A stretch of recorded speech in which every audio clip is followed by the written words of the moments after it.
Episode 8 के starting में दिखता है कि नोगुजिन लिसिन को बताता है कि मुझे भूलने की बीमारी नहीं है। ये सुनकर लिसिन हैरान हो जाती है। वो कहता है, मैं कुछ भी भूला नहीं हूँ, मैं सिर्फ एक्टिंग कर रहा था। क्या तुम्हें विश्वास नहीं होता? मैं खुद हैरान था कि हम इतने अच्छे एक्टर कैसे हो सकते हैं। इसके बाद वो लिसिन को वो सब बातें याद दिलाता है जो उसने पहले कही थी लिसिन से, और जो लिसिन ने उस रात जिस दिन लिसिन नोगुजिन को मारने आई थी, उस दिन जो भी उसने बातें कही थी वो सब नोगुजिन लिसिन को बताता है। फिर लिसिन ये सुनकर बेहोश हो जाती है। इसके बाद नोगुजिन लिसिन को उठाने के लिए उसके चेहरे के ऊपर पानी डालता है। फिर लिसिन खड़ी उठती है और नोगुजिन ताली बजाता है और वो लिसिन से कहता है, ये बहुत अच्छा था। क्या तुम्हें ऐसा नहीं लगता? सिर्फ मैं ही नहीं, तुम भी एक अच्छे एक्टर हो। तुमने मेरी फियांसे बनकर जो नाटक किया वो बहुत अमेजिंग था। तुम अपने काम में बहुत अच्छी थी। जब तुम इतनी परफेक्ट हो अपनी एक्टिंग में तो तुम अपनी जॉब को नहीं छोड़ती। फिर लिसिन रो रही होती है और वो माफ़ी मांगती है। वो कहता है, माफ़ी मांगने की ज़रूरत नहीं है, तुम अपना बाकी समय अब जेल में बिताना। तुमने मेरे सभी सूटों में छेद कर दिया। तुमने एक एक्टर को खीरे जैसा बना दिया। तुमने मेरी कंपनी के क्रेडिट कार्ड से सब कुछ खरीदा। तुमने मेरी कार को नुकसान पहुंचाया। ये धीरे धीरे 1 अरब वॉन से ज़्यादा होता जा रहा है। इसके अलावा तुमने मेरी मंगेतर होने का नाटक किया। क्या ये फ्रॉड नहीं है? इन सब के साथ तुम एक अच्छी खबर बन सकती हो कि दिखावा करने वाले मंगेतर 1 करोड़पति स्कैमर। बेहतर होगा तुम एक जल्दी से वकील ढूंढ लो। तुम अपने पिता को बताओ कि उसका घर और ज़मीन अब हिरासत में लिए जाते हैं। तुम्हारे पिता को सुनकर बहुत बड़ा झटका लगने वाला है। फिर लिसिन ये सुनकर रोने लगती है और वो नोगुजिन से कहती है, मुझे माफ़ कर दो, मैं पागल हो गई थी। नोगुजिन पूछता है, कौन है वो जिसने तुम्हें ऐसा करने के लिए कहा? लिसिन कहती है, इसका क्या मतलब है कि किसने मुझसे करवाया? किसी ने मुझे करने के लिए नहीं कहा। वो कहता है, किसी ने तुम्हें करने के लिए नहीं कहा। तो जैसे ही मैं वैकेशन होम से बाहर आया, तुमसे फ़ोन पर बात करते वक्त मेरा एक्सीडेंट कैसे हो गया और फिर तुम मेरी मंगेतर के रूप में हॉस्पिटल आई। लिसिन कहती है, ऐसा इसलिए क्योंकि किसी ने मुझे ऐसा करने के लिए नहीं कहा। मैंने ये सब खुद किया था। वो कहता है, तो ये सब तुमने खुद किया तो मैं अब कुछ नहीं कर सकता, तो अब तुम्हें हिरासत में जाना होगा। तब लिसिन उसके पाँव पकड़ती है और कहती है, मुझे माफ़ कर दो, मुझसे जितना हो सकेगा मैं वापस कर दूँगी। प्लीज़ मेरे डैड को मत बताना, मैं तुमसे रिक्वेस्ट करती हूँ। तुम जो चाहोगे मैं वो करूँगी। वो कहता है, तुम सब कुछ करोगी? वो कहती है, हाँ। इसके बाद दिखता है कि लिसिन घर पर जाती है और वो बहुत उदास होती है। उसके हाथ में एक लेटर होता है और दिखता है कि नोगुजिन ने लिसिन को पेमेंट एग्रीमेंट कॉन्ट्रैक्ट पे साइन करने के लिए कहा। फिर लिसिन उसे पढ़ती है। उस कॉन्ट्रैक्ट के अंदर लिखा गया था कि जो नोगुजिन की फियांसे है उसे ड्राइवर बनकर और वर्कर बनकर और हाउस कीपर बनकर नोगुजिन के लिए काम करना पड़ेगा। फिर लिसिन मजबूरन उस कागज़ में साइन कर देती है। नोगुजिन कहता है, ध्यान से सुनो, तुम्हें पतला रहना होगा, ऐसे दिखाओ लोगों को कि तुम मेरी फियांसे हो। वो पूछती है, ऐसा क्यों? वो कहता है, तुम मेरे अंडर में हो, तुम मुझसे सवाल कैसे पूछ सकती हो? और तुम्हें किसी को नहीं बताना है कि मुझे भूलने की बीमारी नहीं है, वरना मैं तुमसे बहुत बड़ा बदला लूँगा। लिसिन ये सोचकर रोने लगती है। वो कहती है, इससे बढ़िया मैं मर जाती। फिर वो गुस्से में चिल्लाती है। फिर अगले दिन लिसिन नोगुजिन के लिए सुबह का नाश्ता पैक कराती है। अब वो बहुत उदास थी। वहीं दिखता है कि नोगुजिन ऑफिस में बहुत खुश होता है और खुशी के मारे वो डांस कर रहा होता है। इसके बाद लिसिन नोगुजिन के लिए नाश्ता लाती है। फिर नोगुजिन जब कॉफ़ी पीता है तब वो कॉफ़ी को उसी कप में थूक देता है। इसके बाद वो कॉफ़ी का कप उठाकर लिसिन के पास जाकर कहता है, कॉफ़ी का टेम्परेचर नॉर्मल है, ये गर्म नहीं है। फिर वो कॉफ़ी को कूड़ेदान में डाल देता है और कहता है, जाओ मेरे लिए एक दूसरी कॉफ़ी लेकर आओ। फिर लिसिन बाहर चल जाती है। इसके बाद दिखता है कि नोगुजिन घर में आराम से सोफे पर लेटा हुआ होता है और लिसिन उसके लिए नाश्ता लाती है। नोगुजिन कहता है, घर में बहुत धूल हो चुकी है। इसके बाद लिसिन घर की सफाई करने लगती है और काम करके उसकी पीठ पे दर्द होने लगता है। फिर अगले दिन जब वो फिर से नाश्ता लाती है तब नोगुजिन कहता है, मुझे बोलोग्नीज खाने का मन हो रहा है। इसके बाद लिसिन उस नाश्ते को उठाकर अंदर ले आती है। फिर लिसिन वो दूसरा नाश्ता लेकर के आती है।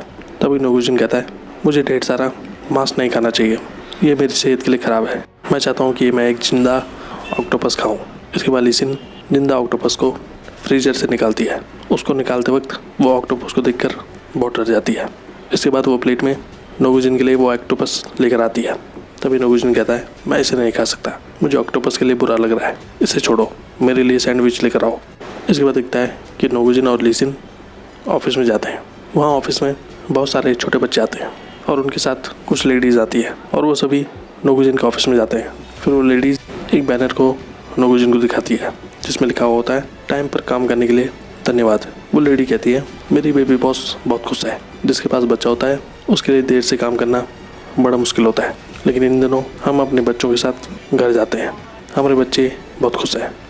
इसके बाद वो सभी बच्चे नोगुजिन को थैंक यू बोलते हैं और वो लेडी कहती है मंथली वैकेशन देने के लिए थैंक यू, और बीफ के लिए भी, वो बहुत टेस्टी था। नोगुजिन कहता है बीफ। तभी वो लीसन को देखता है क्योंकि नोगुजिन को इसके बारे में नहीं पता था कि कंपनी में बीफ दिया जा रहा है। तभी वहाँ की वर्कर मिस गोंग आती है और वो नोगुजिन को गले लगा देती है। वहाँ मौजूद लोग ये देखकर हैरान हो जाते हैं और नोगुजिन भी ये देखकर हैरान होता है। तभी लीसन को याद आता है कि एक दिन उसने उस वर्कर को फ़ोन पर बातें करते हुए सुना था। वो कह रही होती है हॉस्पिटल वालों से कि वो जल्द ही बिल को चुका देगी क्योंकि उसका बेटा हॉस्पिटल में एडमिट था। और लीसन उसकी बात सुन लेती है। फिर लीसन उस हॉस्पिटल में जाती है और नोगुजिन की तरफ से उस वर्कर के बेटे का सारा बिल चुकता कर देती है। फिर नोगुजिन लीसन को पकड़ने लगता है। फिर लीसन वहाँ से भाग जाती है। मिस गोंग कहती है आपने मेरी बेटी की जान बचाई, मैं आपकी आभारी रहूँगी। वहाँ मौजूद लोग ये देखकर ताली बजाते हैं। फिर तभी बाहर ओसी आता है और वो ये सब देखता है। इसके बाद लीसन और नोगुजिन कार में होते हैं। नोगुजिन कहता है 3 करोड़ वॉन, क्या तुमने मेरे पैसे से मिस गोंग के बेटे की सर्जरी का पैसा दिया? वो कहती है हाँ। वो कहता है तुमने मेरे कीमती पैसे का इस्तेमाल किया। वो कहती है मुझे माफ़ कर दो। वो कहता है कोई बात नहीं, तुम ये सब वापस करोगी? वो कहती है ठीक है, मैं ये सब वापस कर दूंगी। इसके बाद वो वहाँ से चला आता है। इसके बाद दिखता है कि पार्क हैंग ताई वो इंतजार कर रहा होता है अपने मैथमेटिकल स्टडी गाइड रिलीज़ होने का जो उसने नोगुजिन से चुराए थे। फिर उसके एडिशन रिलीज़ हो जाते हैं। वहीं दूसरी तरफ दिखता है कि गोट ऑफ इंस्टीट्यूट के टीचर पार्क हैंग ताई की स्टडी गाइड को नोगुजिन के स्टडी गाइड से कंपेयर करते हैं और वो देखते हैं कि ये तो बिल्कुल सेम है। उन्हें यकीन नहीं आ रहा होता है कि ये कैसा हो गया। तभी वहाँ मिस मा आती है और वो कहती है ये कैसा हो गया, इतना सेम कैसे हो सकता है, हमें ये नोगुजिन को बताना होगा। तभी वहाँ ओसी आता है। फिर मिस मा उसे बताती है। वहीं दूसरी तरफ पार्क हैंग ताई बहुत खुश हो रहा होता है कि उसके सारे स्टडी गाइड बिक चुके हैं। इसके बाद दिखता है कि ओसी नोगुजिन से मिलने उसके घर पर जाता है और कहता है कि हमने जो मैथ स्टडी गाइड बनाई थी और जो आज इलम मैजो ने स्टडी गाइड रिलीज़ की वो दोनों मिलती जुलती है। उसका एक दिन में पूरा कलेक्शन बिक गया। फिर नोगुजिन सोच में पड़ जाता है ये कैसे हो सकता है, ज़रूर किसी ने हमारी तरफ से उसे ये जानकारी दी है। फिर उसे नोगुजिन को एक कार्ड देता है और कहता है ये card Korean private development corporation की तरफ से आया है। उनकी कंपनी की 10th एनिवर्सरी है, हमें उन्हें बताना होगा कि हम वहाँ जाएंगे या नहीं। नोगुजिन कहता है मैं जाऊँगा लीसन के साथ। फिर उसे ये सुनकर खुश हो जाता है। फिर रात को घर में नोगुजिन एक कागज़ को देखकर कहता है ये बहुत अमेजिंग होने वाला है। उस कागज़ में लिखा था नोगुजिन ने स्टडी गाइड के लिए 15 छपे हुए क्वेश्चन। इसके बाद दिखता है लीसन एक वकील के पास जाती है जिसका नाम कार्ड पर लिखा होता है किम सैन मायूंग। वो वकील दरअसल नोगुजिन का जासूस था। लीसन उसे अपने बारे में सब कुछ बताती है जो जो उसके साथ हो रहा था। फिर वो कहता है केस तो तुम्हारे ऊपर होना चाहिए क्योंकि तुमने एक आदमी की फियांसे बनने का नाटक किया। तुम एक स्कैमर हो, किसी और वकील को किराए पर लो ताकि तुम्हारी सज़ा कम हो सके। वो पूछती है कोई और रास्ता नहीं है? वो कहता है एक रास्ता है, वो जो कह रहा है तुम वो करो। फिर लीसन जब वहाँ से बाहर आती है तभी नोगुजिन का फ़ोन आता है और वो उससे कहता है मुझे फ़र्क नहीं पड़ता कि तुम अभी कहाँ पर हो और क्या कर रही हो, तुम 10 मिनट में चोंगडैम ब्यूटी सेंटर जाओ। फिर लीसन फटाफट टैक्सी पकड़ती है और उस ब्यूटी सेंटर में जाती है। फिर वो लड़कियाँ लीसन को पकड़कर अंदर ले आती है और उसका मेकअप करती है और उसे अच्छे कपड़े पहनाकर सजा देती है। इसके बाद नोगुजिन लीसन को देखकर बहुत हैरान हो जाता है क्योंकि वो बहुत सुंदर दिख रही थी। वहीं दूसरी तरफ दिखता है कि बैक चुआंग भी अपने घर पर तैयार हो रही होती है। वो भी पार्टी में जाने के लिए बेताब थी और वो सबसे अच्छी दिखना चाहती थी। इसके बाद नोगुजिन और लीसन पार्टी में जाते हैं। वहीं दिखता है कि पार्टी में मौजूद लोग पार्क हैंग ताई को बधाई दे रहे होते हैं क्योंकि उसका नया एडिशन सक्सेसफुल रहा। तभी वहीं दिखता है कि नोगुजिन जब लीसन के साथ आ रहा होता है तभी लीसन कहती है मुझे वॉशरूम जाना है। फिर वो वॉशरूम की तरफ चले आती है। इसके बाद नोगुजिन कैलिम से मिलता है। पार्क हैंग ताई नोगुजिन से कहता है मैंने सुना तुम आज नहीं आ रहे थे। नोगुजिन कहता है मुझे क्यों नहीं आना चाहिए, क्या तुमको उम्मीद नहीं थी क्योंकि तुम्हारी वाइफ के साथ जो इंसिडेंट हुआ, क्या तुमको वो बैग मिले? फिर पार्क हैंग ताई कहता है मैंने सुना कि अगले महीने के एंड पर तुम अपनी नई स्टडी गाइड रिलीज़ कर रहे हो, तुमको बहुत सावधान रहना होगा। वहीं उसी घर में सोच रहा होता है कि नोगुजिन को वो बातें याद कैसी है जो याददाश्त जाने से पहले उसने कही थी। वहीं दिखता है कि लीसन के पैर में उस सैंडल की वजह से चोट आ गई थी। इसके बाद पार्क हैंग ताई का आदमी पार्क हैंग ताई को किनारे में ले आता है और उसे अपने फ़ोन में दिखाता है और कहता है ये कमेंट्स हैं हमारे स्टडी गाइड के बारे में, उसमें बहुत से एरर है। पार्क हैंग ताई कहता है एरर का क्या मतलब? फिर वो कमेंट्स पढ़ता है जिसमें बहुत से बच्चों ने लिखा होता है कि हमें हमारा पैसा वापस चाहिए, इसमें बहुत से एरर हैं। तभी वहाँ नोगुजिन आता है और वो कहता है चोर, तुमने मेरी स्टडी गाइड चुराई। पार्किंग तय कहता है क्या तुम पागल हो, तुम्हारे पास क्या सबूत है। नोगुजिन कहता है मैंने उसमें 15 गलत सवाल पूछे थे, मैं चाहता था कि पहले 100 छात्र 15 क्वेश्चन को खोजें, शायद इसलिए कि क्वेश्चन इतने कठिन है, इसमें टाइम लगता है, लेकिन जल्द ही तुम पर मुकदमा चला जाएगा। तुमने उन्हें चेक भी नहीं किया।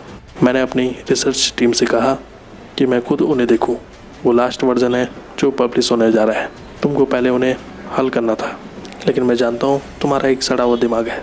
फिर नोगुजिन वहाँ से चला जाता है और पार्किंग तई बहुत गुस्से में आता है। फिर तभी वो बेहोश हो जाता है। इसके बाद वहाँ बैक्सुआंग आती है और वो लीसिन से मिलती है। वही दिखता है कि पार्किंग तई को हॉस्पिटल ले जाता है बेड पर लेटाकर। फिर बैक्सुआंग वहाँ अपने सेक्रेटरी के साथ आती है और नोगुजिन उसको देखकर हैरान हो जाता है। फिर बैक्सुआंग नोगुजिन से कहती है क्या हम फिर से दोस्ती करें। नोगुजिन कहता है मैं तुम्हें किसी से मिलवाना चाहता हूँ।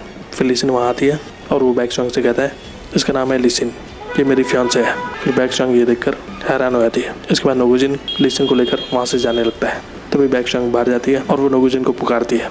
तभी नोगुजिन रुक जाता है और वो बैक्सुआंग के सामने लीसिन को किस कर देता है और ये देखकर बैक्सुआंग हैरान हो जाती है। इसके बाद दिखता है कि उसे अपने रूम में जाता है और वो अपनी घड़ी निकालता है। फिर वो अपना कोड निकालता है और उसको संभालता है और दिखता है कि जहाँ पर उसने अपनी घड़ी रखी थी वहाँ पर दिखता है कि उसके नीचे बहुत सी घड़ियाँ होती हैं और उनमें से एक घड़ी वो थी जो उस रात जिस दिन नोगुजिन का एक्सीडेंट होता है उस दिन जो आदमी आया था उसके हाथ में भी सेम ऐसी ही घड़ी थी। यानी कि यहाँ पर पता चलता है कि उस रात नोगुजिन का एक्सीडेंट होने के बाद उसी ही वहाँ आया था। और यहाँ पर ये एपिसोड खत्म होता है। तो आज के लिए बस इतना ही। ऐसी वीडियोस देखते रहिए हमारे चैनल पे। Thank you so much.